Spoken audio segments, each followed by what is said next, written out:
And, excuse me,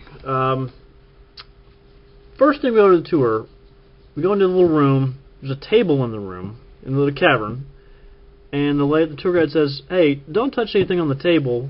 There's acid on the table because we're doing some experiments with some rocks there. You could get hurt." This guy, who I'll just call Dumbass from here on out, picks up everything he can on the table when the tour guide's not looking, and then knocks over stuff with his lantern. Even after people remind him, "Hey, the tour guide just told you," and people told him it three or four times, not to touch shit on the table. They, "Oh, really? Oh, I don't know." And he just keeps touching stuff. So, after this, probably less than tactfully, I said out loud, which I probably shouldn't have done, I said, because I had some friends there, I said, I want to get in front, I do not want to be behind this guy. Because, like I said, I knew this was a tour that was a little bit strenuous, something could go wrong, and if something was going to go wrong, it was because of this dumbass. So anyway, we go on through the tour.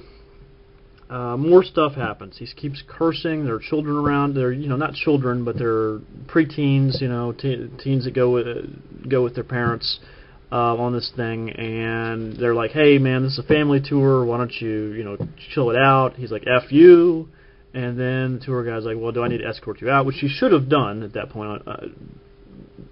In fairness, she didn't have, crystal ball to know how dumb this guy was going to be. So we keep going on a tour. Eventually, the tour guide shows us some piles of rocks, which she stated represented the three three people in the Civil War. It represented General Grant, Abraham Lincoln, and Robert E. Lee. And she said the founder of the cave didn't like Texas, and so you were supposed to take one of the rocks and knocked over the pile of rocks for Robert E. Lee because he was from Texas. I didn't correct her at that point because Robert E. Lee was not from Texas. He was actually the proudest Virginian, probably in the history of Virginia. So that was not correct. Anyway, but there's a little barrel there, which the tour guide tells us is full of kerosene. And that's where people used to, and still some of them still do, for more advanced tours, fill up their lamps. So this guy gets a lighter and actually holds it up to the barrel, and then my friend is sort of near him at this point, goes and pushes his relative, it says female, and says, "Let's just go before this," basically, implying before this idiot blows us up. That's kind of where we were. So tour continues, and this tour takes an hour and a half, and everybody just wants to be away from this guy. We all literally fought to be in the front, to not be near this guy. And then, near the end of the tour, he resumes his cursing, and the guy sort of decides, I've had enough of this guy. It's time to stand up to him. So he says, "Hey, man, shut up. Dude, don't you know where we're at? I mean, have some class, dude." Something like that, Anyway, the dude decides he didn't like that. He had enough of people calling him a dumbass or whatever. So he picks up his punched-out shirt like that, and he had a firearm on him. He had a weapon, a pistol, in his pants. Not, the traditional safe concealed carry method, of course, but he had it tucked in his waistband. And he was probably, I don't even know if he's 21. He'd been drinking. We could all tell, we could all smell it on him. So he probably was violating at least a couple of laws there. And then, things sort of got weird, and the tour guy went and tried to get help, and then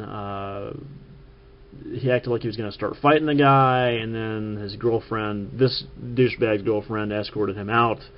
And then this lady started freaking out, and she called the police. And eventually we saw the police. They passed us on our way out, down our vehicle, down the mountain. And then eventually they pulled him over. He was in front of us. I let him be pretty far in front of us, but he was pulled over by 3 different patrol cars. So, and I assume he may have a charge at this point. But, it's just a situation where I wouldn't think I'd have to worry, going to the Cave of the Winds. It's supposed to be a fun activity, It's supposed to be... It's supposed to be dangerous. It's not, the danger is supposed to come from the cave, not from idiots with, firearms in their waistbands who can't follow basic directions and are complete dumbasses. That's not where the danger is supposed to come from. But my point is that I wouldn't have drawn down on this dude. It wasn't time to bust that out. But it was not that far off from that time. I don't know. Let's say the tour guide had handled it differently, or the other guy that he wanted to fight started fighting him, got the better of him. Dude pulls out his weapon, shoots him. I don't know. He was pretty dumb. He might have done that. My whole point is that, I made a choice there not to carry the firearm. But we were in that situation at the end of the day. I regretted not having it. Now, it turned out not to cause anybody any permanent harm, but I should have had it. It was not a situation where I should have looked up the statute more carefully, made sure. I don't think it is a problem in Colorado, in this facility. When in doubt, carry. Unless you have a good reason not to carry, like your state has a law against carrying inside of a bar, you're to drink, don't carry when you drink. That's a good reason not to carry. This guy shouldn't have been carrying. Even if this guy had a concealed carry permit, which I don't think he did, he sure as fuck shouldn't have been carrying while he was liquored up.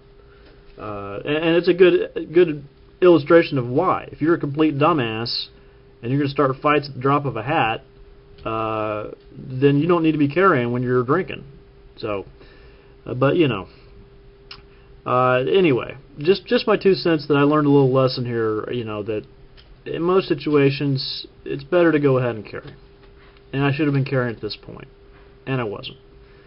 All right, well that's my little story for the day. This is Western Kansas Prepper signing off.